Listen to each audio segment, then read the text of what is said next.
Docteur Fauré, merci d'être avec nous ce soir. J'ai une question bateau, mais qui peut-être ouvre un certain nombre de réponses non prévisibles. On va tous mourir, sauf peut-être quelques personnes exceptionnelles, parce que je sais qu'il y a certaines personnes exceptionnelles qui ne mourront pas dans cette salle ce soir. Mais a priori, on va tous mourir. Dans 100 ans, il n'y a pas un de nous qui sera encore ici. Pourquoi est-ce que c'est tabou? Pourquoi est-ce qu'on n'en parle jamais dans notre société? On en a parlé dans notre société, mais quand on regarde tous les siècles passés, il y avait toutes des traditions, des rituels et un ensemble de codes et usages sociaux qui parlaient de la mort avec une proximité. Quand il y avait quelqu'un qui décédait dans un village, le prêtre rentrait, il y avait tous les gens dans la rue pouvaient le suivre, les enfants avaient une proximité, donc ils s'étaient familiarisés avec cela. Et on s'est rendu compte dans les années 50, 60, avec la montée en pression de la médecine, il y a eu un transfert du mourir, du prendre soin du mourir, de la maison à l'hôpital, ce qui était une très bonne chose pour faire bénéficier vraiment de la qualité des soins. Sauf que, en quittant le champ social, loin des yeux, loin du cœur, je dirais, il y a eu une perte progressive de cette connaissance intrinsèque ancestrale de la mort, et c'est devenu de l'ordre du médical, des soignants. Et progressivement, n'étant plus sous le regard, il y a une distance, et la distance a créé une peur, et la peur crée progressivement l'exclusion. Et on s'est rendu compte dans les années 80, avec le sida notamment, 80-90, que ce mouvement ne pouvait plus durer, et avec le mouvement notamment des soins palliatifs, on a commencé à essayer de réintroduire le mourir à domicile, l'hospitalisation à domicile, pour réapprendre à côtoyer la mort. Mais il y a eu une double incidence sur cette mise à distance et cette peur de la mort, de notre société aussi, qui veut que les choses aillent très vite et qu'on cache tout ce qui est de l'ordre du triste, du sombre, du malheur. C'est que, perdant ce savoir ancestral sur l'approche de la mort, on a ici perdu le savoir ancestral autour du deuil, de l'accompagnement des proches en deuil, et notre société s'est complètement dépouillée de tous les rituels, veillée des morts, qui commencent maintenant à revenir. On n'a plus de code vestimentaire. Il y a une maman qui a perdu son petit, après 6 mois dans le métro, personne ne prend soin d'elle, parce qu'il n'y a aucune marque qui signifie qu'elle est dans cette souffrance-là, ou même 1 an après ou 2 ans après la perte de son conjoint, il n'y a rien qui signifie qu'on a perdu son compagnon ou sa compagne. Donc il y a vraiment une mise à distance qui a généré une peur et qui génère une exclusion et qui génère donc une souffrance complètement inutile, puisqu'on parle du deuil. Il y a une souffrance complètement inutile de notre société qui a des attentes terribles par rapport à la personne en deuil, d'aller vite et de raccourcir un processus qui ne peut pas être raccourci. Et on verra ce soir qu'il est beaucoup plus long qu'on l'imagine, et ceci de façon complètement normale. C'est un tabou, et il faudrait... Et des réunions comme aujourd'hui, ça contribue à lever ce tabou, je crois. Alors, il y a quelque chose qu'on découvre dans votre approche, dans vos travaux, c'est le fait de voir effectivement que le processus de deuil est un long processus. Et dans une vision comme la mienne, par exemple, étant confrontée à la mort d'un proche, je me disais, ma réponse de deuil, c'est « bon, je suis costaud, je fais face, voilà, c'est réglé ». C'est pas ça, alors? Non, vraiment pas du tout. Imaginez tout simplement, vous avez un accident avec une profonde blessure au bras, profonde blessure au bras. Il y a une intelligence intrinsèque à notre corps qui, au-delà de notre volonté, au-delà de notre décision, va mobiliser tout un système de cicatrisation de cette plaie, avec une intelligence incroyable de refaire les tissus exactement. Ça veut dire qu'au bout du compte, il y aura une plaie, une cicatrice à tout jamais. Le deuil ne sera jamais, après, sera jamais comme avant. Il y a une cicatrice qui est là, et cette sagesse de notre corps vise à préserver l'intégrité du corps pour éviter d'avoir cette plaie béante qui nous met en danger.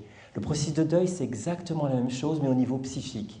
Il y a une blessure psychique extrêmement profonde, et il y a en nous, au-delà de nous, de notre volonté, de notre force de caractère ou pas, au-delà de nous, il y a un processus de cicatrisation psychique qui se met en place de façon universelle pour nous tous et qui vise à cicatriser cette plaie psychique intérieure.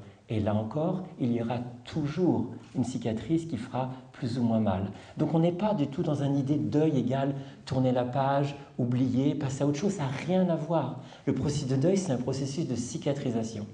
Donc c'est un premier aspect, un processus qui est là de toute façon et qui nous est indispensable. Sinon, on meurt psychiquement. Il est indispensable, ce processus. En revanche, quand on parle de travail de deuil, c'est quoi alors ? Tout comme on va prendre soin de cette plaie, on va mettre des pansements, on va la nettoyer, on va faire en sorte d'accompagner du mieux possible ce processus de cicatrisation. De même, le travail de deuil est une façon de mobiliser des choses pour accompagner ce processus qui de toute façon se passera. Donc il y a vraiment deux choses, hein. Un processus de deuil universel, qu'on le veuille ou non, il se place parce que c'est indispensable et nécessaire pour nous, et un travail de deuil qui est une décision volontaire de dire comment je peux accompagner du mieux possible cette souffrance qui est là pour essayer que ce soit le plus harmonieux possible. Donc c'est nous tous, c'est vraiment indispensable à nous et pas du tout d'oubli. C'est un processus qui est identique pour tout le monde ? Le processus est identique pour tout le monde. Vous vous blessez, et il y a des processus universels qui font qu'on aura la même série de séquences biologiques pour cicatriser. De même, psychiquement, on a le même processus intérieur. Sauf que la façon de le vivre est différente. Par exemple, le processus sera différent si on a accompagné son enfant d'une leucémie pendant 2 ans, et si on a perdu son enfant parce qu'il vient de se suicider en se pendant dans sa chambre. Là, il y a des paramètres qui font que le processus a des facteurs de gravité autour. Mais le processus est le même, avec les mêmes étapes. Mais c'est simplement, il y a aussi le processus de deuil vient sur une personne. Ça peut être une personne qui est très bien structurée, très bien ordonnée, avec un gros réseau amical de soutien, avec des ressources intérieures importantes et extérieures, mais ça peut aussi survenir sur une personne qui a d'énormes fragilités intérieures, qui a des antécédents dépressifs. Donc ce processus sera coloré aussi par la nature de la personne. Et il y a plein d'autres paramètres. Et un autre paramètre, c'est la nature de la relation avec la personne. Si on a une relation apaisée, sereine, le deuil portera cette coloration d'apaisement, de sérénité. Si elle a été conflictuelle, dans une violence, dans du non-dit, elle peut être très colorée, par exemple, de colère ou de culpabilité ou de mal-être profond. Donc on voit que le processus est le même, mais il y a plein de modalités différentes qui font qu'il est unique d'une personne à une autre. On va en venir donc aux 4 étapes que vous expliquez sur le processus. Mais avant, et j'aurais peut-être dû commencer par ça, comment est-ce qu'un médecin psychiatre comme vous s'intéressait à cette question-là ?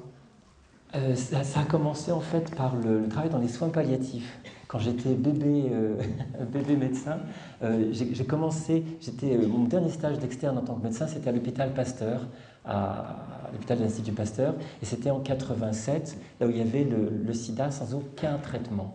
Donc les gens mouraient. Et suite à cela, j'ai décidé de m'engager pendant 10 ans dans l'association AIDE, pour l'accompagnement des personnes touchées par le sida. Et là, je perds des pieds, parce que j'étais tout jeune, hein, j'étais un bébé, et il n'y avait pas du tout d'assise intérieure pour se confronter à autant de pertes, autant de violence de la perte de la mort.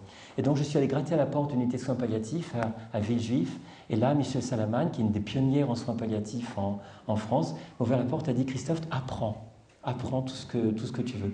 Et là, progressivement, je me suis focalisé sur l'accompagnement des personnes en fin de vie. C'est une partie de mon activité, et sur le deuil, parce qu'il y avait vraiment la conscience qu'il y avait 2 choses.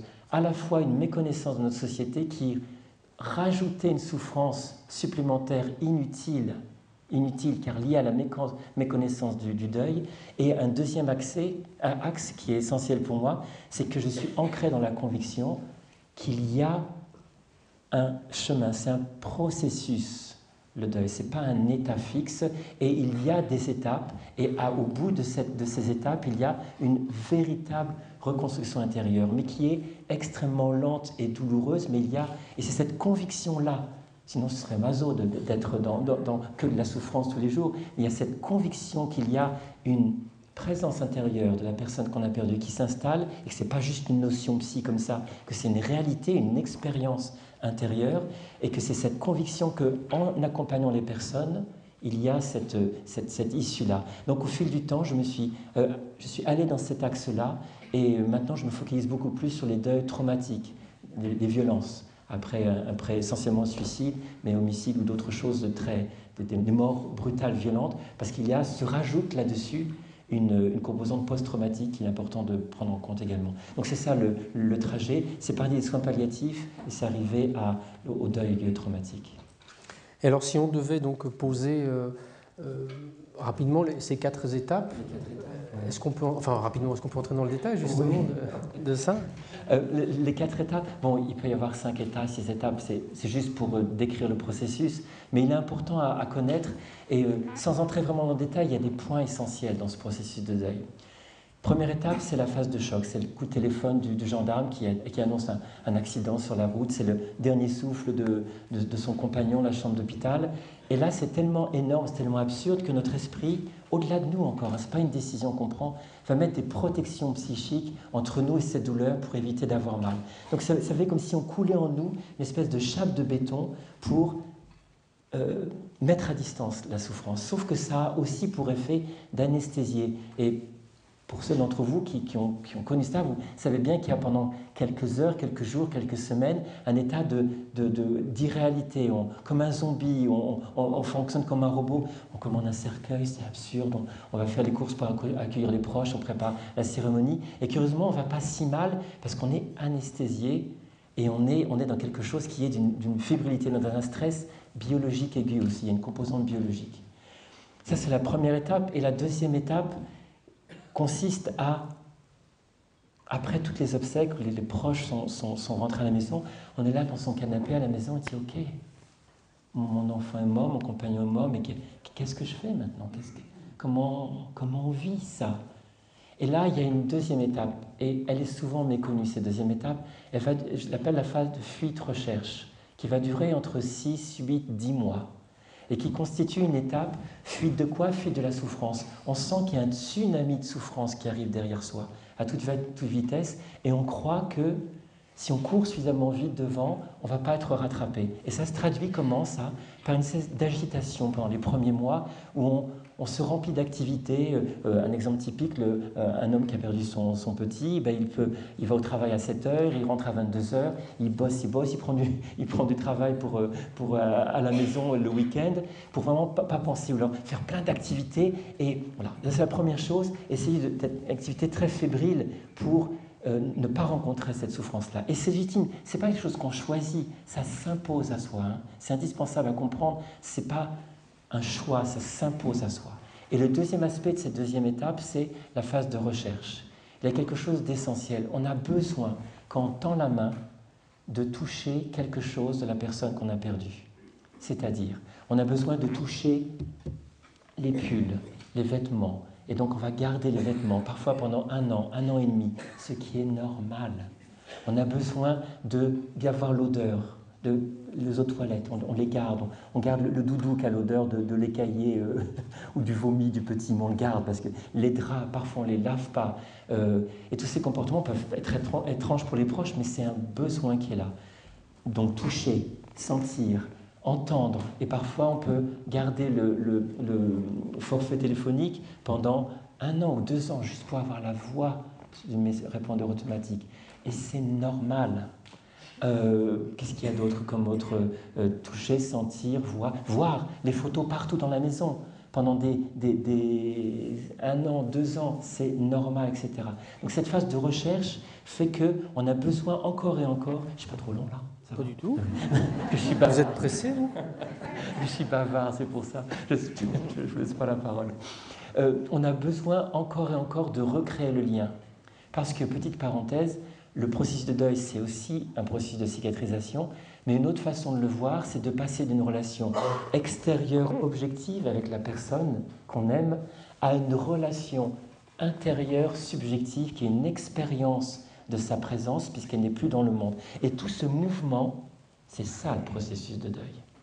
C'est ça, rien à voir encore avec oubli ou passer à autre chose. C'est un mouvement d'intégration du lien. Mais au début, le lien, reste extérieur. On a besoin d'être en lien avec quelque chose d'extérieur parce que ce n'est pas encore construit à l'intérieur. Donc les photos, les vidéos, les pulls, les choses, et parler de la personne encore et encore et encore. Et ce besoin-là, il ne se tarit pas rapidement. Donc ça tient 6, 8, 10 mois, les proches, ils accompagnent tout, mais à un moment donné, les proches, ils en ont marre, n'est-ce pas? Rabada.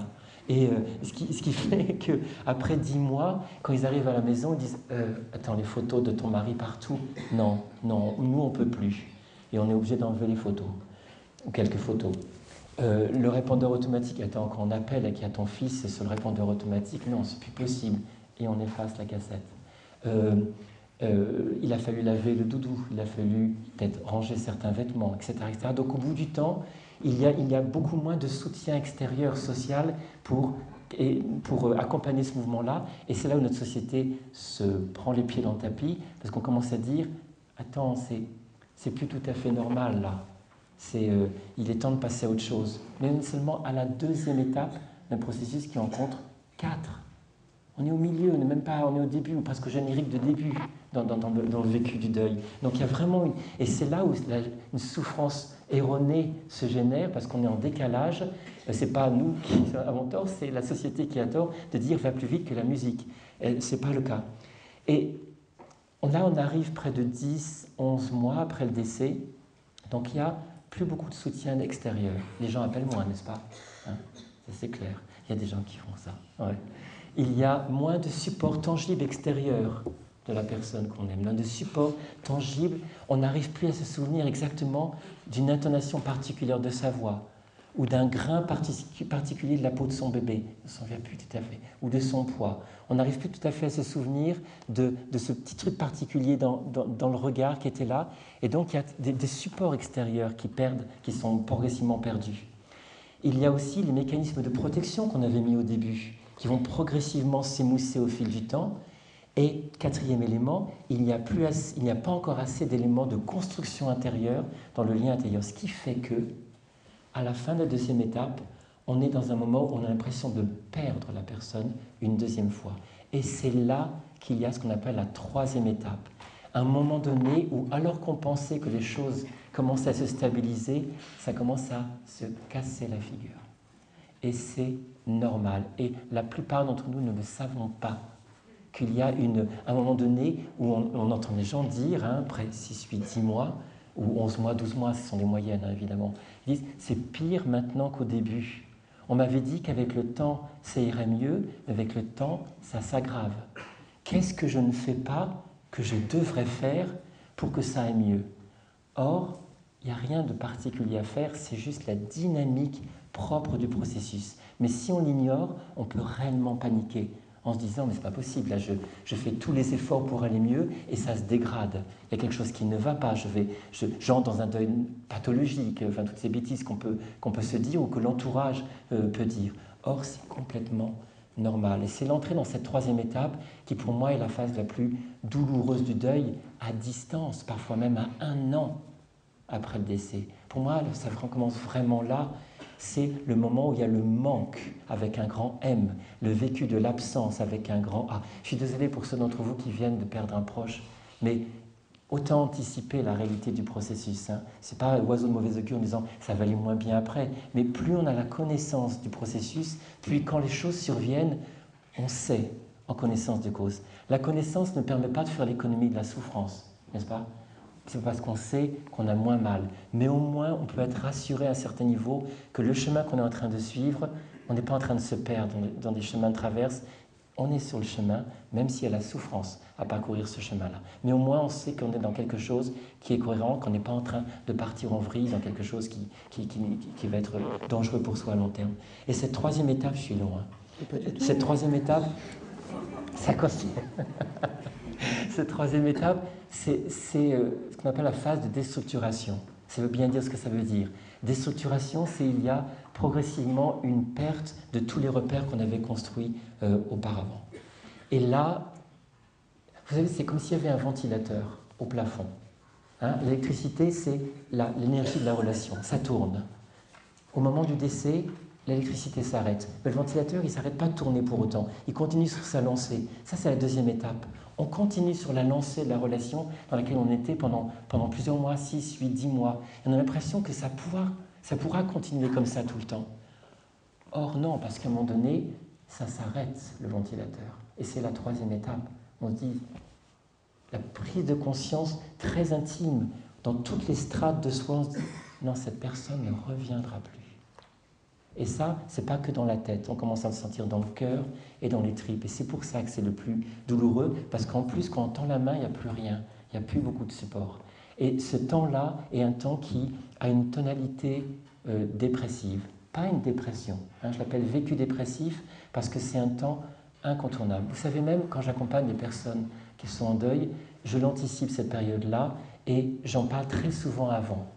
Pour que quand ça survient, les gens se disent « Ok, vous m'en avez parlé, c'est hyper douloureux, mais c'est quelque chose qui est connu. » Et c'est une évolution qui est « Je vais mieux, je vais moins bien, je vais me moins bien » sur un mode dépressif ou moins envie de faire les choses. Fatigué, ça fatigue le deuil. On est dans la deuxième année, première année, deuxième année. C'est fatigant physiquement. Il y a toute une biologie du deuil. C'est plus envie de faire les choses. Et les choses perdent leur sens progressivement, et on est en porte-à-faux avec ce double visage où il y a la société qui nous demande « ça va ?» et tous les gens ont envie qu'on dise « ça va ». Et on rentre à la maison et on s'effondre en regardant les photos de son compagnon, de sa compagne. Et ce temps-là, il y a un temps de profonde solitude. Il n'y a plus beaucoup de proches.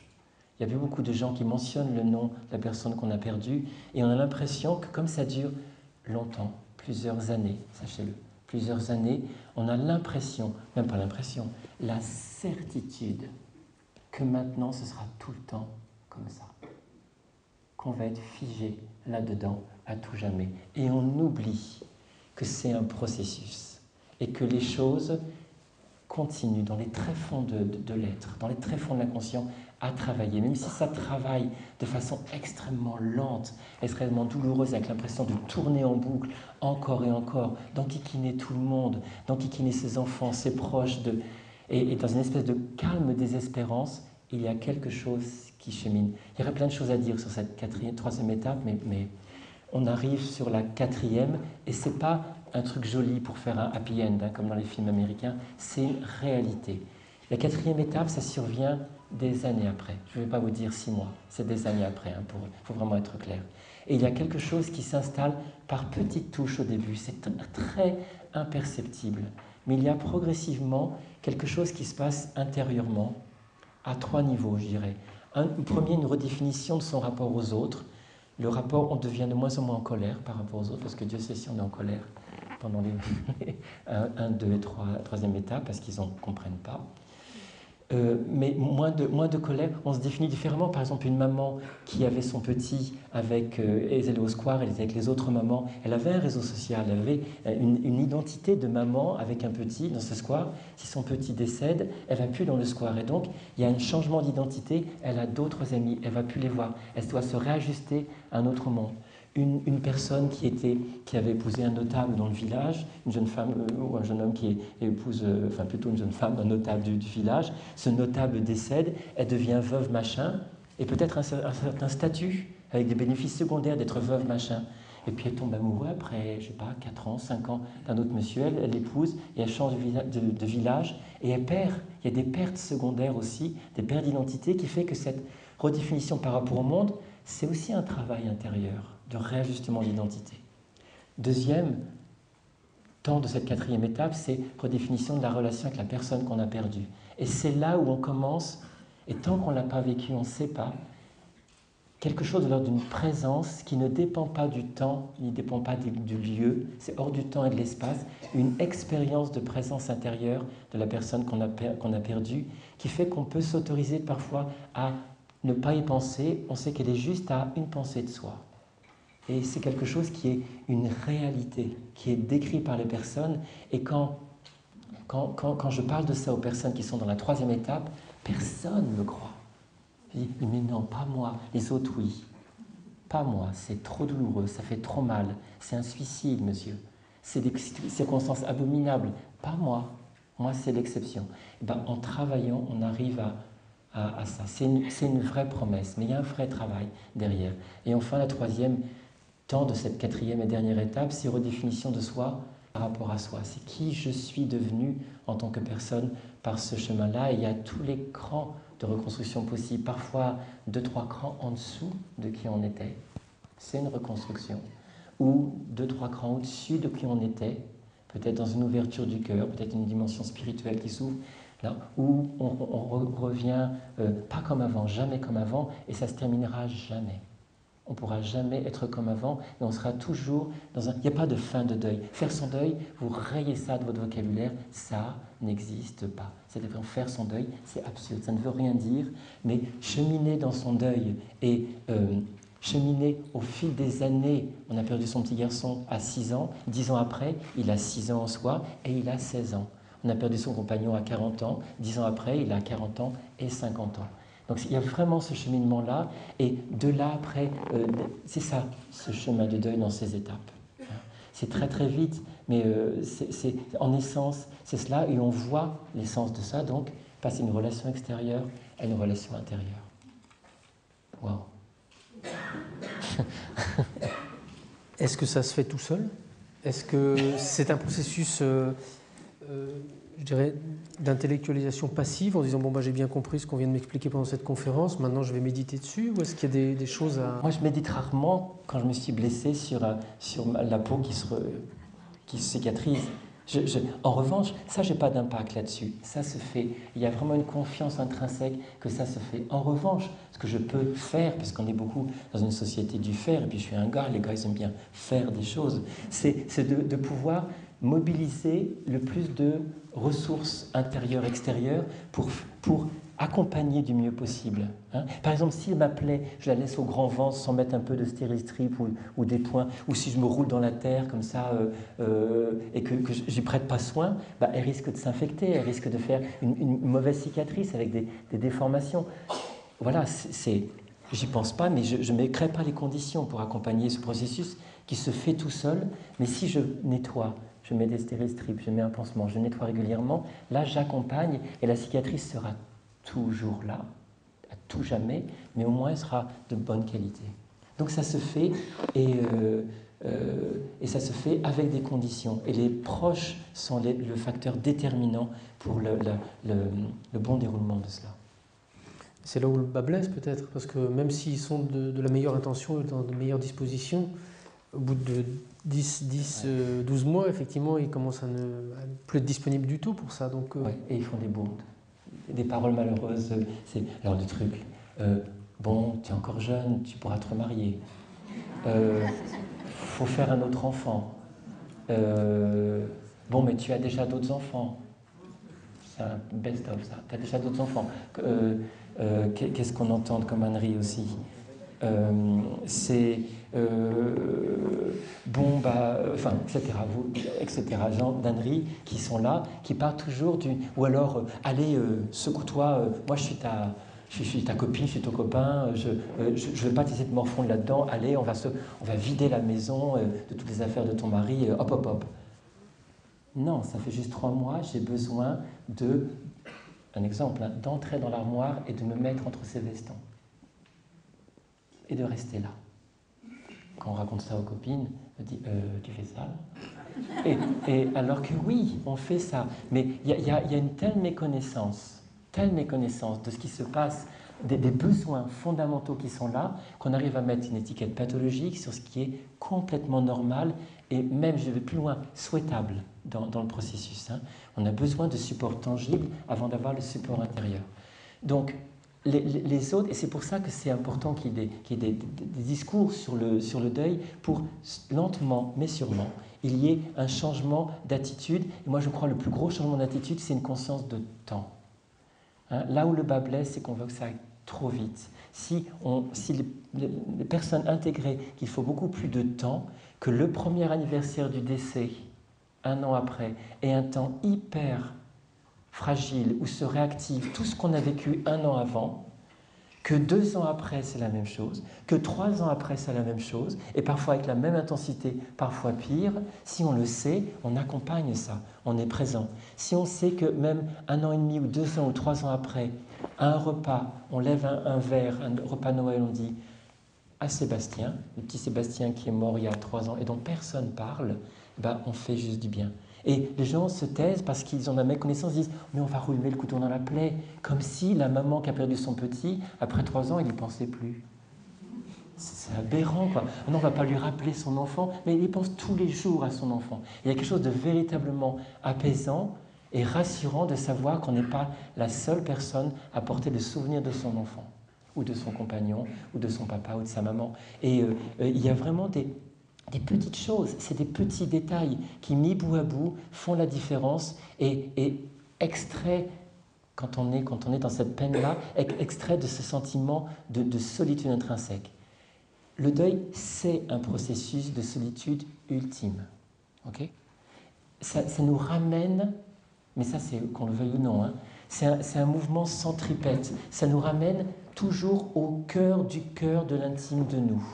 C'est là où il y a une solitude ultime, la solitude fondamentale, la même solitude qui est la nôtre quand on est, et qu'on est entouré de femmes, de sages-femmes et de plein de médecins, on est quand même tout seul à naître, et c'est la même solitude à l'autre bout de la vie quand on va mourir, même si on est entouré de tous ses proches, de l'amour de ses proches et des soignants. Cette solitude fondamentale, il y a plein de circonstances dans notre vie où on y est happé. Le deuil, c'est une des circonstances où on va dans cette solitude, où on sait qu'on est seul. Et c'est un lieu, et c'est là, dans ce tréfonds que parfois on a peur, une terreur de rencontrer, de s'installer là-dedans, que se distille la peine, mais aussi que se distille le lien. C'est là, le lien intime, c'est dans ce lieu-là, d'ultime solitude dont on a peur, que se construit le lien. C'est pour ça que dans le vécu du deuil, il est essentiel d'être en lien avec les autres pour le réconfort, la tendresse, de l'écoute, mais de se ménager des temps où on est seul avec soi-même dans ce lieu d'élaboration où se distille le lien, lentement, au fil des années. Et c'est aussi le lieu, hein, allons-y, hein, même si je suis psychiatre, c'est le lieu de la spiritualité. C'est là où va se construire les ébauches de sens qu'on va pouvoir commencer à donner, c'est là où se construise le lien, un lien qui ne meurt jamais. Donc il y a la solitude structurelle au deuil, même si vous êtes en couple, hein, d'ailleurs, votre compagnon ou compagne est dans cette solitude, le compagnon et la compagne. Et vous prenez, vous prenez une grosse boule. La boule, c'est vous. Et au milieu de la boule, le centre de gravité de la boule, c'est l'ultime de vous, le cœur de vous. Ça, c'est si vous avez perdu votre petit. Et ça, c'est le papa et la maman, qui est aussi le cœur du cœur d'elle-même. Vous collez les deux boules ensemble, aussi proches soient-elles, il y aura toujours une distance entre les deux points centraux.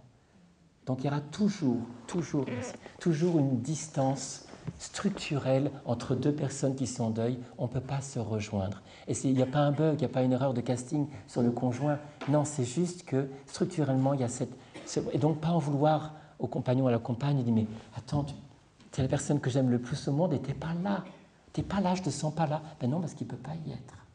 Et le seul pont, c'est la tendresse, c'est l'amour et la compréhension de là où est l'un l'autre. Encore faut-il pouvoir comprendre qu'il y a un processus et l'apprendre. Ce n'est pas un savoir intrinsèque, hein. C'est quelque chose qu'on a besoin d'apprendre pour cheminer. Tout ce que vous dites est vraiment extrêmement déculpabilisant sur voilà, notre entretien et notre rapport à la douleur. Vous parlez aussi dans vos textes de cette dépendance du lien et de cette étape où peut-être on va un peu trop loin. Comment est-ce qu'on jauge si le fait d'aller dans l'armoire et de se coller contre les vestes de son mari, c'est bien? Comment est-ce qu'on sait où à un moment il faudrait peut-être s'arrêter? C'est quand cette recherche de l'autre parasite le fonctionnement de vie. Parce que là, on parle de deux choses, en fait. Quand on parle de travail de deuil, il y a 4 tâches. Ce n'est pas différent des étapes, c'est les 4 tâches. Tâche veut dire travail. Hein. La première, je n'arrive à votre question. La première, c'est de pouvoir reconnaître la réalité du décès, accepter la réalité du décès. Entendez bien, hein, pas accepter le décès, parce qu'il y a des décès dans leur forme qui sont inacceptables. C'est accepter la réalité, la simple réalité que ça s'est passé. Hein. Et ça met du temps.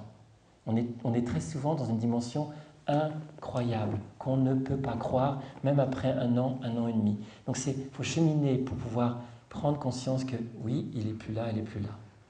Deuxièmement, deuxième tâche du deuil, mais ça c'est ce qu'on sait habituellement, c'est l'expression des émotions. Encore et encore et encore. Et juste, il y a un exemple. Avec un bouquin. On dit souvent à quoi ça sert de parler au cours du deuil. Hein, c'est ça, on dit à quoi ça sert, c'est complètement inutile, ça ne va pas revenir ni mon compagnon, ni mon enfant, ça ne sert à rien. C'est les hommes qui disent ça souvent. Et on peut proposer une image pour dire, mais quel est le sens de parler encore et encore, de revenir encore et encore sur des trucs douloureux quand même. Eh bien, il y a une image qu'on peut prendre. Imaginez que ça, c'est le plus beau livre, la plus belle histoire d'amour jamais écrite au monde. Quand vous lisez cette histoire-là, à chaque page, ça vous arrache le cœur tellement c'est beau. Il y a vraiment, c'est très émotionnel, vous pleurez. Enfin, voilà, jusqu'au bout, c'est super beau. Vous arrivez à la fin. Et vous recommencez aussitôt. Et vous relisez. Et à nouveau, vous pleurez. C'est hyper touchant. Ça vous bouleverse et tout. Et vous arrivez à la fin. Et vous recommencez encore une fois. Et là, oh là, j'ai pas vu ce passage-là. Et vous repleurez là. 1 fois, 10 fois, 1000 fois le même livre. Qu'est-ce qui se passe à la 1000e une fois ? Ah, j'aime bien ce passage-là. Ça, c'est bien. Ouais, super. Ah là, bien écrit, c'est là. Qu'est-ce qui s'est passé ? Il n'y a rien, il n'y a pas une virgule qui a été changée. Donc, il n'y a pas d'oubli. D'accord ? Deuil égale oubli. On digouille cette notion qui ne veut rien dire. On a au contraire intégré l'histoire. Et qu'est-ce qu'on a fait en revenant encore et encore, de façon quasi obsessionnelle sur les mêmes choses ? On arrive à progressivement user. Pas d'histoire, mais on use encore et encore la charge émotionnelle qui rend le livre bouillant si on ne l'ouvre jamais. C'est ça une partie du travail de deuil. Si ce n'est pas le travail de deuil, ben c'est ça notamment. Revenir encore et encore sur le même récit de l'hôpital, des derniers instants, de la maladie, de la découverte du suicide de son compagnon, etc. Encore et encore. De qui était cette personne-là, encore et encore. Et on va bien sûr amener des émotions, amener de la douleur. Mais c'est comme si vous étiez avec une infirmière qui nettoie une plaie d'un grand brûlé et qui, pour faire du bien, fait du mal, en enlevant les peaux mortes. Vous n'êtes pas tombé sur une sadique. Vous êtes tombé sur quelqu'un qui est ancré dans la conviction qu'en faisant ce mal-là, elle va accompagner la cicatrisation pour avoir une plaie qui sera la plus fonctionnelle possible. Une cicatrice, pardon, la plus fonctionnelle possible. Et c'est la même chose quand vous vous demandez ou quand des proches vous demandent « raconte-moi » encore et encore, vous usez progressivement l'émotionnel et progressivement vous apprivoisez cette souffrance-là. C'est ça le sens de parler encore et encore. Parlez, ou messieurs, écrivez, si vous ne voulez pas parler. Mais faites venir encore et encore les choses. Donc ça, c'est la deuxième tâche. La troisième, pour arriver à votre question, c'est préserver le lien. Une des tâches du travail de deuil, c'est préserver le lien de façon adaptée avec la personne qu'on a perdue. Ça veut dire quoi ? Ça veut dire maintenir ce qui est de l'ordre du lien, alors qu'il y a quelques années, quelques décennies, on était dans un discours complètement inverse sur le deuil. On disait le deuil, c'est couper les liens. On sait maintenant, parce qu'il y a des recherches de fond qui ont été faites, que ce n'est pas ça, que c'est restaurer le lien de façon appropriée par des actes qu'on peut poser pour honorer la personne, par des engagements qu'on peut faire, par des choses qu'on fait au nom de la personne, parfois par des objets, certains objets qu'on garde sur soi et tout, etc., par le fait d'aller au cimetière régulièrement, etc. Mais en même temps, parallèlement, cette quatrième tâche qui est de réinvestir le monde extérieur. Mais on ne peut réinvestir le monde extérieur que si on a l'assurance qu'on a le lien intérieur. Sinon, on a l'impression d'abandonner. Et c'est hyper culpabilisant. Sinon, on a l'impression de perdre, on a l'impression de trahir, on a l'impression de laisser de côté. Donc, il faut mener les deux en même temps, à la fois préserver un lien. Si on a besoin d'aller au cimetière, là, je vous parle surtout de la troisième étape, hein, toutes les semaines, voire parfois tous les jours, oui, mais en même temps, faire en sorte que tout ce qu'on fait pour préserver le lien et le construire au fil du temps ne vient pas parasiter le fonctionnement quotidien. C'est essentiel qu'il y ait un juste équilibre entre les deux. Là où il y a un problème, c'est quand l'un parasite l'autre. Par exemple, quand une maman refuse de partir en vacances ou même refuse de déménager alors que son compagnon, par exemple, a une promotion à l'autre bout de la France parce qu'il y a le cimetière qui est là et elle veut pas, elle y va tous les jours, elle y passe 3 heures tous les jours. Là, c'est un dysfonctionnement qui est inapproprié, où là, quelque chose ne se fait pas. Ça peut être dysfonctionnel quand il y a une culpabilité gigantesque par rapport à un suicide, par exemple, ou une culpabilité tellement importante que ça fige la personne dans quelque chose où elle ne peut plus bouger. Et elle est dans une tentative de recherche de pourquoi obsédante, encore et encore et encore. Et là, il y a quelque chose qui devient dysfonctionnel. Grosso modo, c'est quand il y a un obstacle, une inhibition à une avancée dans son existence, parallèlement au lien avec la personne. Donc, il n'y a pas de date. Il n'y a pas de date. C'est juste le mode de fonctionnement. Est-il approprié et adapté par rapport à moi, par rapport à mon avancée dans mon existence sans cette personne que j'aime? Est-il adapté aussi en fonction de mon environnement, mes enfants, mon conjoint, mon travail, mes amis, ma vie au sens large? Si la vie est bloquée par ça, il y a quelque chose du processus qui ne se fait pas et c'est peut-être important de se faire aider à ce moment-là. Et justement, se faire aider dans les gens qui viennent vous voir ou les gens qui peuvent consulter ou qui peuvent s'interroger ou avoir envie de parler autour de ça, est-ce que la notion du sens, de la mort, de la vie se pose souvent? Est-ce que la question sur l'après se pose souvent aussi? La question du sens, elle est au cœur de ça. C'est d'autant plus présent que la mort est absurde, qu'il y a des circonstances complètement absurdes ou violentes. C'est plutôt, parfois, il y a tellement de souffrance, la souffrance est tellement là devant soi qu'on n'a aucune perspective. C'est peut-être plus au fil du temps, quand on chemine vers la fin de la 3e étape, 4e étape, où la souffrance commence à être un petit peu plus à côté de soi. Elle est là, elle reste là très longtemps, mais au moins elle a une perspective, c'est à côté. On peut voir une existence, on peut construire quelque chose. Mais et c'est là où on peut commencer à élaborer des sens, comme je disais, redéfinition par rapport à soi-même, qui je suis devenu et qui je suis devenu à cause et aussi grâce à ce qui s'est passé. Et ça, c'est audible uniquement quand on est à la 4e étape. Hein. On ne peut pas concevoir qu'il peut y avoir je mets des grosses guillemets, des gains au fait d'avoir perdu quelqu'un qu'on aime. Dans le premier temps, c'est inconcevable. Mais il y a quelque chose qui s'ouvre en soi et qui peut être de l'ordre je suis quelqu'un de différent à cause et grâce, cette disparition-là. Et c'est là où il y a le sens. Quel sens ça a? Et c'est un vrai boulot, parce que je ne crois pas qu'intrinsèquement il y ait du sens aux choses. Le sens, hein, comme Sartre le dit, ça se construit. Et parfois, quand les situations sont tellement absurdes de violence ou pas de sens, construire quelque chose qui veut dire quelque chose, ça prend énormément de temps. Et là, quand vraiment on ne parvient pas à le trouver, se faire aider peut être aussi utile. Et vous parliez des proches tout à l'heure. Quelles peut être les réponses que l'on donnerait à un ami, à un proche qui vient nous dire « je viens de perdre ma femme, mon mari, mon enfant ». C'est absurde. Pourquoi? Qu'est-ce qu'il faut faire? Qu'est-ce qu'il faut faire? Déjà, vous avez 2-3 heures là devant vous. Qu'est-ce qu'il faut faire? Alors, juste une étude qui a été faite il y a très longtemps au Saint-Christopher Hospice à Londres. On a demandé à des veufs et veuves, je crois plus de 2000 veufs et veuves, à distance, plusieurs années, hein, très très loin après le père de leur conjoint, de faire une liste de tout ce qui les avait aidés, par priorité. On a réuni toutes les données, on a fait une espèce de top 50 de ce qui aide. Le premier item, donc, qui est maintenant, après d'autres études qui ont confirmé ça, considéré comme vraiment le premier facteur positif, pronostic positif dans un déroulement de deuil harmonieux, c'est, écoutez la formulation, la perception subjective d'un réseau de soutien de qualité. La perception subjective, donc on peut être entouré de plein de gens, mais si subjectivement on n'a pas l'impression d'être aidé, ça ne sert à rien. La perception subjective d'un réseau, un réseau c'est plus de 3 personnes, pas une personne. De soutien de qualité, ça veut dire de qualité veut dire sur la durée, en dépassant ces croyances que le deuil c'est 4 saisons. C'est joli dans la formulation, mais ça ne veut rien dire. C'est sur la durée, et c'est quoi? C'est une présence qui est parfois juste du silence, juste être présent à la personne. Mais il y a aussi des trucs à dire.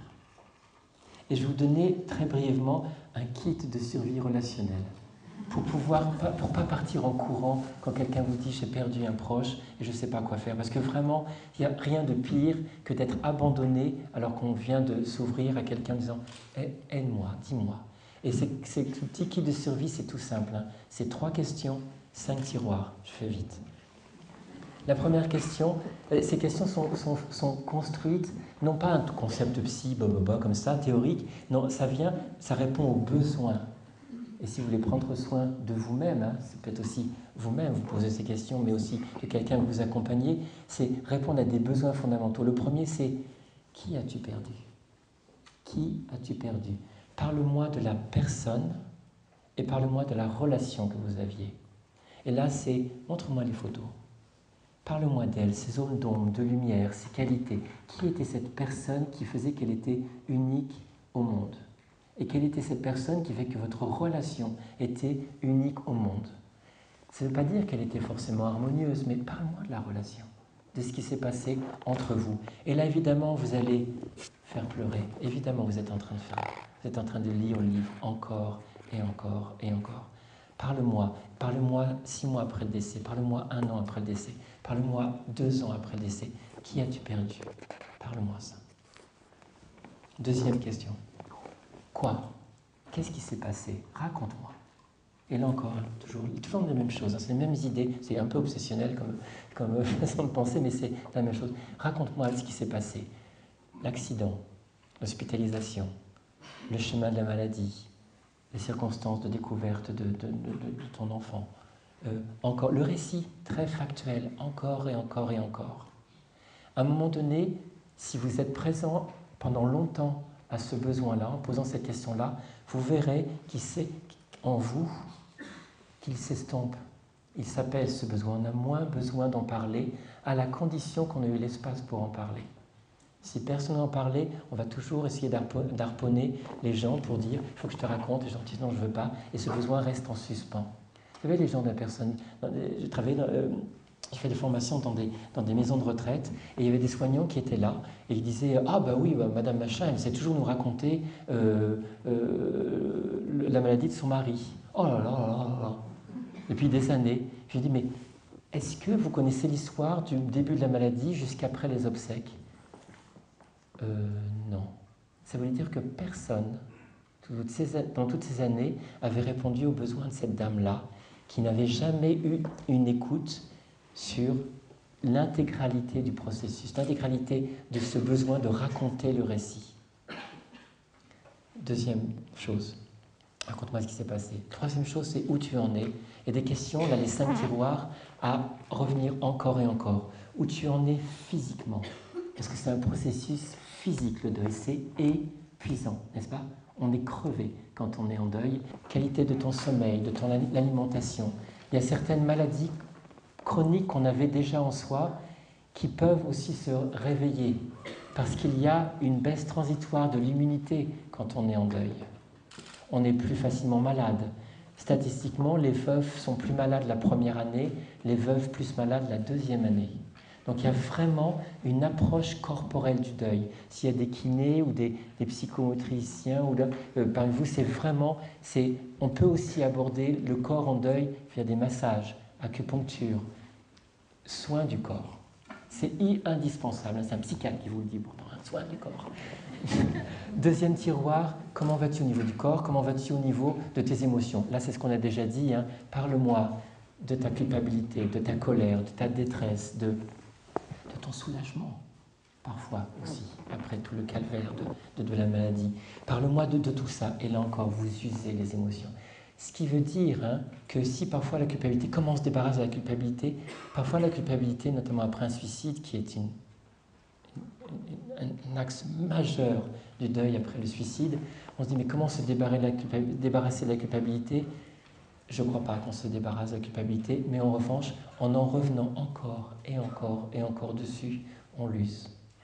On use la charge émotionnelle qui est là et on gardera toujours quelque chose qui est un petit filet de culpabilité qui est là en soi, mais qui n'est plus un hurlement dans ses oreilles à chaque seconde de sa vie.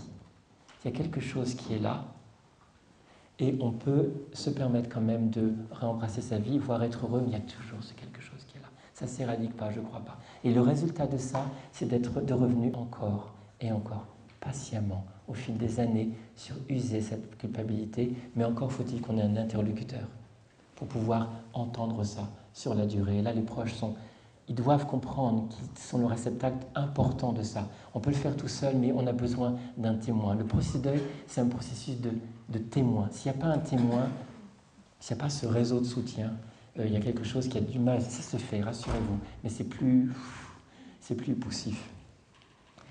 Comment vas-tu au niveau de ton corps? Comment tu vas au niveau de tes émotions? Comment tu vas au niveau social? C'est ce qu'on disait. Hein. Quel est ton réseau de soutien? Quels sont tes alliés?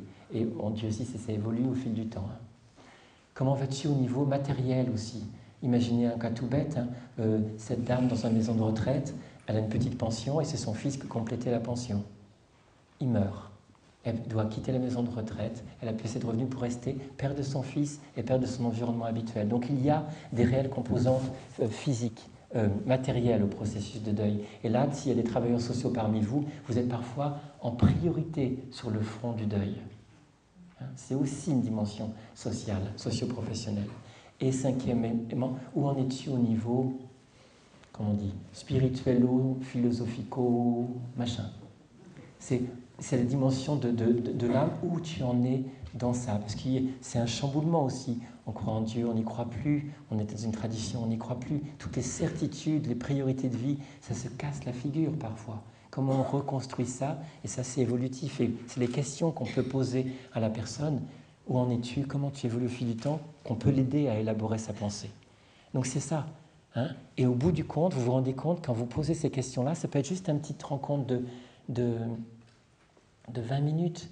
Tiens, qui as-tu perdu? Qu'est-ce qui s'est passé? Où tu en es? Tac, tac, tac. Mais ça peut être aussi récurrent sur des mois ou des années où on pose les mêmes questions. Et là, vous êtes aidant. Là, vous ne pouvez plus dire « je ne sais pas quoi dire ». Là, vous ne pouvez plus. Maintenant, il ne fallait pas venir. Là, c'est un vrai outil et c'est là où vous répondez aux besoins. Et parfois, vous vous taisez pour rien dire. Parce que des fois, il n'y a rien à dire. C'est tellement... Et on peut même dire, je ne sais plus quoi te dire, et vous serrez dans les bras et vous êtes juste là présent. En invitant aussi la personne à écrire, si elle aime écrire, à se promener toute seule au bord de la mer ou dans la forêt, à se reconnecter avec des choses, à l'inviter aussi à la solitude. Ça peut être la solitude avec vous, à marcher silencieusement, mais il y a quelque chose aussi, vous devez l'inviter, vous pouvez l'inviter, et si c'est vous-même, vous invitez vous-même à aller dans votre lieu de solitude. C'est là que ça se fait. Hein. Ce n'est pas à l'extérieur, ce n'est pas dans des dîners tout le temps en ville ou au cinéma ou dans plein d'activités où on est à l'extérieur de soi. C'est utile, mais ce n'est pas là que ça se fait. Ça se fait dedans. Et c'est douloureux d'y aller. Et il y a parfois des démarches de méditation qui peuvent aider, de sophrologie, enfin, tout ce qui est bien pour vous, mais de vous ramener à l'intérieur de vous-même. C'est aussi essentiel que d'être en lien avec les autres, pendant que se construit tout doucement l'autre lien, le lien essentiel avec la personne que vous avez perdue. Mais ça, il se fait au-delà de vous. Mais vous devez accompagner ça.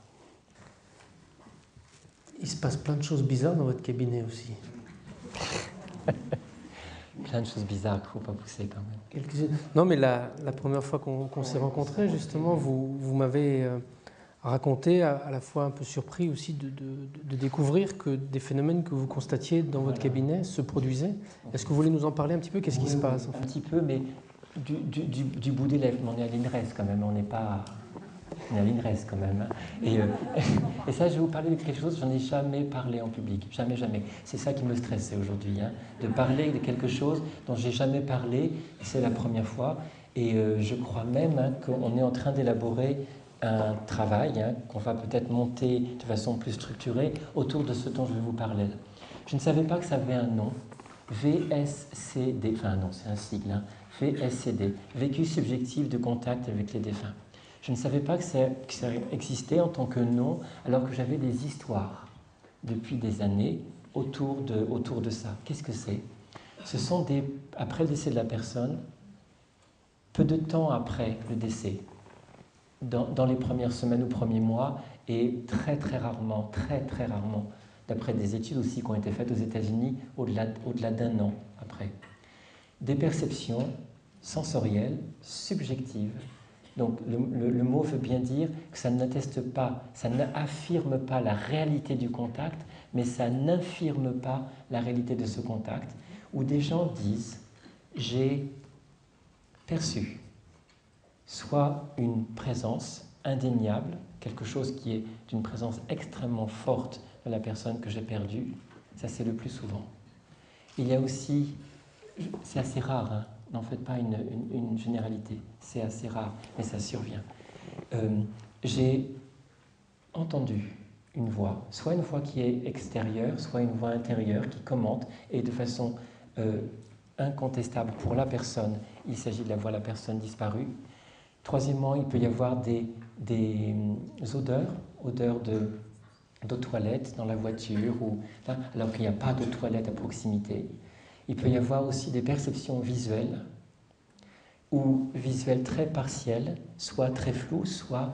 Il y a eu un exemple d'une dame m'a autorisé d'en parler. J'ai téléphoné à une patiente qui m'a autorisé à en parler d'une présence tellement visuelle, dense, proche d'elle, peu de temps après le suicide de son compagnon.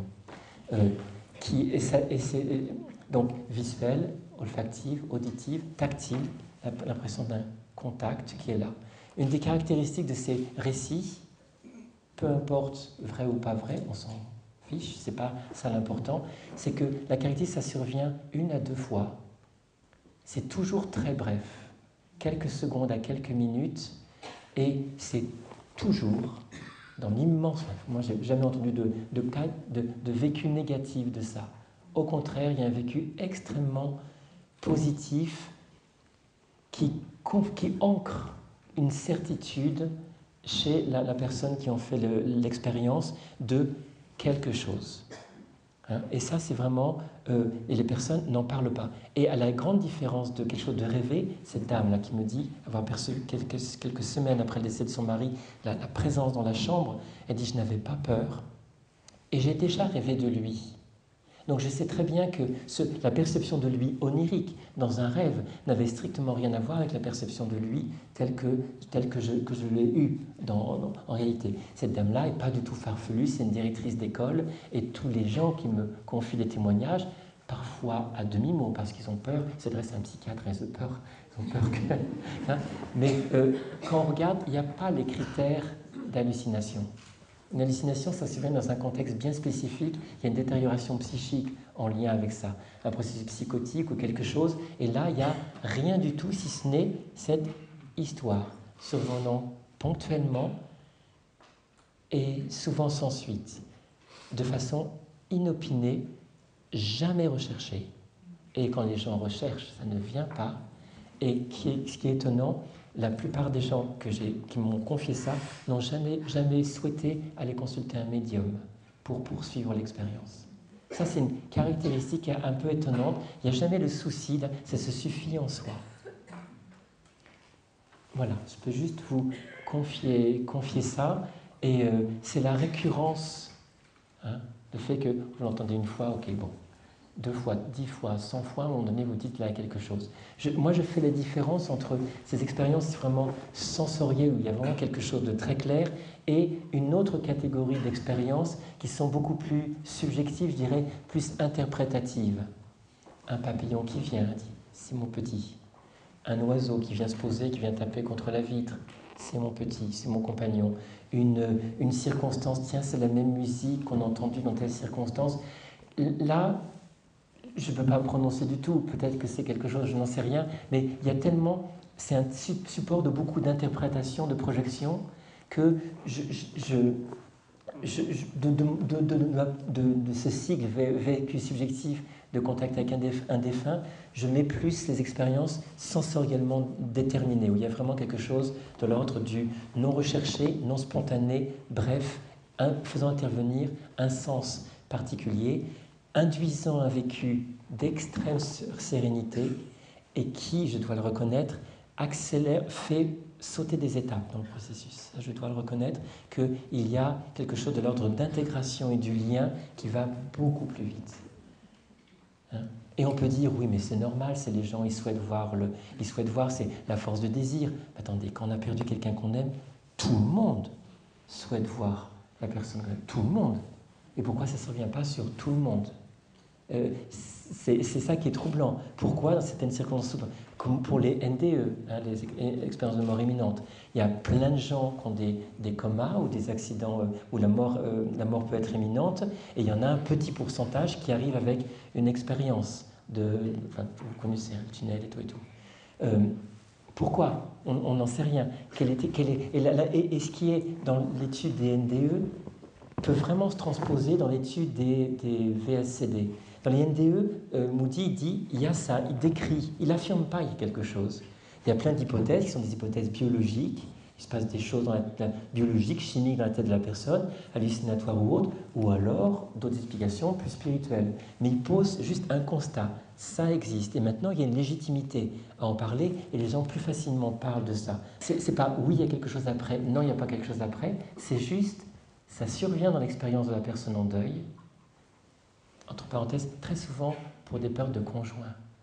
C'est plus souvent quand il y a une perte de conjoint que ça survient, moins quand il y a une perte d'enfants ou de parents, perte de conjoint. Je ne sais pas pourquoi, dans les études qui ont été faites, ça renvoie ça. Mais en tout cas, il y a quelque chose qui se passe et le fait de valider l'expérience permet d'intégrer, c'est ça qui est important au bout du compte, d'intégrer l'impact de l'expérience, réel ou pas, on s'en fout, on s'en fiche, réel ou pas, dans le chemin de deuil, dans l'intégration, puisque la finalité, quand je travaille avec quelqu'un, la finalité, c'est d'amener à la présence intérieure, qui rend possible les investissements intérieurs sans l'impression de trahir la personne. On peut d'aimer à nouveau notre compagnon ou notre compagne, même si on a perdu son compagnon. C'est ça le cheminement. Donc tout ce qui peut être amené, et cette expérience, je suis obligé de constater qu'elle permet aux personnes d'arriver plus vite à cette intégration-là. Cette dame, je l'appelais Sophie. Peu importe le contenu de l'expérience s'est passée. Ce que je constate, c'est que cette personne, pourtant un suicide dans des conditions vraiment, vraiment abominables, eh bien, il y a un décalage par rapport aux autres personnes, même timing, même circonstance de décès, parce qu'il y a eu quelque chose là qui est là, et elle est beaucoup plus avancée. C'est un constat que je dois faire dans les investissements extérieurs. Elle a la certitude du lien. Ça s'est implanté en elle. Et ça, c'est quelque chose que je suis obligé de constater. Je ne me l'explique pas. Je ne sais pas si c'est vrai, c'est pas vrai, mais en tout cas, je l'utilise. Je l'utilise systématiquement. Maintenant, je pose la question. Je n'osais pas la poser avant, mais je pose la question. Avez-vous ce qu'on appelle des signes? Les gens, ils savent. S'ils ont eu l'expérience, ils le disent.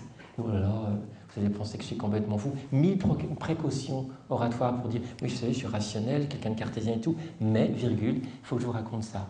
Et il raconte, et il y a 1000 histoires. Il y a des histoires aussi, j'ai oublié de mentionner, avec des téléphones, avec des lumières, avec des choses, des appareils électriques qui s'allument alors qu'on n'a pas appuyé dessus. Des choses comme ça, complètement inexpliquées, que je n'explique pas du tout une seule seconde, mais il y a un impact. Et pour moi, en tant que thérapeute, puisque ma vocation c'est d'accompagner les personnes pour les désengager de cette souffrance-là, c'est utile. Et c'est ça qui est important. Et ce qui est important, essentiel pour moi, dans ça, précieux je trouve, c'est qu'il n'y a pas le désir de reproduire l'expérience. Il l'accepte telle qu'elle est. Et je ne critique pas du tout le fait de consulter des médiums, pas du tout, ne pensez pas ça. Mais je suis étonné qu'il n'y a pas le désir de consulter un médium. Parce que, voilà, c'est déjà là. C'est déjà là. La recherche dit OK. Et au bout du compte, dans toutes ces expériences, comprennent les NDE. Les NDE, c'est la personne qui part et reçoit un message, que ce message soit vrai ou pas vrai, en tout cas de dire et comment elle est quand elle revient. Elle revient avec souvent une ouverture spirituelle, souvent avec une soif d'apprendre, une redéfinition dans les rapports aux autres, quelque chose qui est une tonalité d'amour. Hein, n'est-ce pas, hein, c'est les tonalités de NDE qui transforment les gens comme ça. Ils font envie des fois, hein, dans leur certitude de ça. Là, on a quelque chose d'autre. L'autre côté du décor, non plus la personne qui est morte, mais des proches qui ont une expérience qui dit la même chose. C'est quoi les témoignages des personnes? C'est, il m'a dit, rassure-toi, tout va bien, je suis avec toi, on se retrouvera, ne t'inquiète pas, vis ta vie, reviens à ta vie, etc. C'est ça les messages qui sont là, constamment. Et au bout du compte, quand on les NDE ou VSCD, on a les mêmes messages. Et au bout du compte, c'est comme dans ce proverbe chinois là qui dit quand le sage montre la lune, le sot regarde le doigt. Hein? Et peut-être on serait bien sot si on regardait que le contenu de l'expérience. Ah, il se passe là avec un truc de fascination. Oh là là, c'est peut-être l'au-delà, c'est juste comme ça. Peut-être. Mais au bout du compte, ça pointe quoi? Ça pointe le fait qu'il y a une direction qui nous est indiquée par des canaux, alors là, complètement étonnants, qui correspondent à une réalité de l'au-delà ou pas. Ce n'est pas le propos, mais en tout cas qui dit comment tu vis ta vie maintenant. Comment tu vis ta vie maintenant que toi qui es revenu et qu'une forme blanche t'a dit, pouf, tu reviens, pouf, on est retourné dans le corps. Ou alors, un proche qui a dit, ne t'inquiète pas, je suis près de toi, et qui invite à vivre ta vie. Vis ta vie.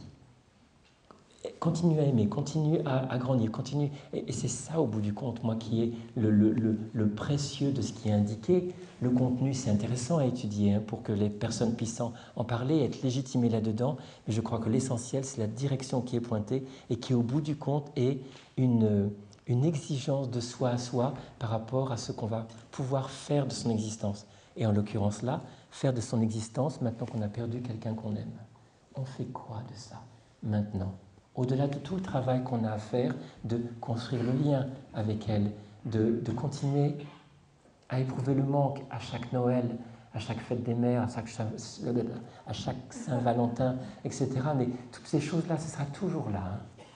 Mais en même temps, parallèlement à ça, qu'est-ce que je fais de éventuellement ce message que j'ai reçu? Ou si je suis inspiré, parce que moi je ne l'ai pas eu, mais que d'autres l'ont eu, je peux être inspiré par ce message-là. Tiens, ça dit tout le temps la même chose au bout du compte. Même si je n'ai pas eu cette expérience de VSCD, et la plupart d'entre nous ne l'ont pas, ça me dit quand même quelque chose sur un axe que je pourrais suivre. De toute façon, je suis tellement démoli que je suis preneur de tous les axes de construction. Donc autant prendre celui-là. Est-ce que c'est bien d'aller voir un médium? Est-ce que ça peut être pas bien? Quel est votre conseil aux personnes endeuillées qui voudraient faire cette démarche? C'est ni bien ni pas bien. Je ne me poserai pas la question comme ça. C'est en quoi c'est utile pour moi d'aller voir un médium? J'en attends quoi au bout du compte? C'est quoi la question que je me pose dans le cœur? Est-ce que j'ai besoin d'être rassuré sur le fait qu'il va bien ou elle va bien? C'est souvent ça. Est-ce que tu me pardonnes? Est-ce que tu es en colère contre moi? Est-ce que tu me reproches telle ou telle chose? Ou moi j'ai besoin de te dire pardon? C'est au bout du compte qu'est-ce qu'on y met dedans? Parce que c'est pas parce qu'un psychiatre dit faut pas y aller ou faut y aller, les gens ils s'en fichent, hein, ils y vont. Mais au bout du compte, là encore, c'est toujours la même chose. Qu'est-ce qu'on fait de l'expérience? Qu'est-ce qu'on fait de cette expérience, contact réel ou pas? Comment on l'intègre à tout ça? C'est ça le cœur. Hein. Si on va aller voir un médium, une personne va faire un médium, et je sais si j'ai beaucoup de patients qui vont voir le médium, hein, pas le cacher, et parfois c'est juste une fois, c'est juste un contact, et c'est ok, c'est bon. J'ai reçu un message disant que ça va. Pour moi, ça va. Mais il y a quelque chose d'essentiel. C'est pas parce qu'on a été voir le médium, c'est pas parce qu'on a les réponses qu'on a établi un contact. Pas trop régulier, c'est la seule limite que je fais. Pas quelque chose qui devient toutes les semaines ou tout le temps. Là, il y a quelque chose qui vient vraiment, et là c'est l'expérience qui parle, hein, qui vient vraiment parasiter le processus de deuil. Pourquoi? Juste dans la logique psychologique que je vous ai dit. Hein. Qu'est-ce qu'on est en train de faire? Ce processus de deuil, c'est l'implantation du lien intérieur. D'accord? Quand vous allez voir trop souvent un médium, la relation reste extérieure, et en plus médiatisée par quelqu'un. Donc vous vous empêchez vous-même de pouvoir externaliser la relation. Ça, je l'ai vu plein de fois chez des personnes qui utilisaient trop les médiums. Il y avait peut-être, je ne suis pas en train de dire qu'il n'y avait pas contact. Hein. Ce n'est pas ça que je dis. Je dis simplement que dans le processus de deuil, cette démarche-là, qui à un niveau disait « ça me fait du bien », oui, ça faisait sûrement du bien, mais à un autre niveau plus profond, il patinait en termes de processus de deuil. Et ça, moi, en tant que thérapeute, il y avait quelque chose qui disait « faites attention ». Je ne me positionnais pas contre, hein, entendez bien, mais je me positionnais comme thérapeute qui dit là, il y a quelque chose qui n'arrive pas à s'intégrer dans le lien parce qu'après plusieurs années, ça restait toujours extérieur. Là, il y a quelque chose qui ne se fait pas. Ça, c'est un avis psy. Vous en faites vraiment ce que vous voulez. Hein. Mais c'est juste un avis psy de freiner. Mais en revanche, s'il y a peut-être parfois juste un contact, une fois, parfois même des années après, hein, juste pour dire, est-ce que ça va? Eh bien, plein de patients le font. Et une réponse dit, ok, ça va. Après, je dis, ok, on intègre ça maintenant comme ça va, sans invalider l'expérience d'aucune façon. Comment on intègre ça? Comment vous mettez ça dans votre vie? Comment vous continuez à avancer? Comment vous continuez à réinvestir votre vie? Comment vous continuez à poser des actes qui vont honorer la mémoire de cette personne qui vous a dit allez bien? Quels actes vous posez? Quelles décisions vous prenez dans votre vie qui va être bénéfique pour vous, pour votre entourage et pour sa mémoire? Et peut-être le lien qui continue là au-delà dans les dimensions subtiles. C'est ça l'essence. Donc, oui ou non, médium, c'est pas la question, c'est qu'est-ce que je vais y mettre et comment je vais utiliser le message que je vais recevoir, quelle que soit sa provenance. Merci beaucoup. De rien.